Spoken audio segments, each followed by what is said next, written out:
nakamit na naman ang ating Borno Knights Swan Futsal Team sa nakaraang Inter-State Futsal Cup na pinangunahan po ng Olongapo City Zambales Football Association, yung OXPA.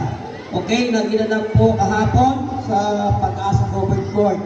So ang ating po mga mandalaro ay nakatanggap po ng ikatlong pwesto, yung second runner-up sa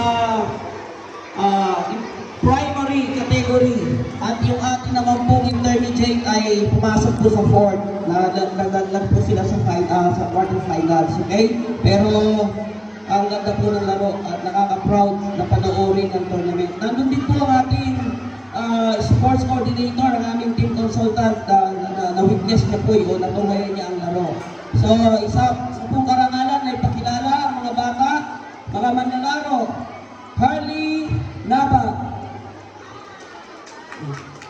Palakpak po. Charles Anthony B. Squires. Johan Joseph B. Gonzal. Yan po yung ating primary. Kate Gabriel Espino. Prince Amer Divina Gracia. Victor Sail B. Squires. Okay, Mateo Ezequiel Fernandez. Jaden Magnisi Aratea and Kim Alden Valdebarona. Ayan po ang ating mga mandalaro.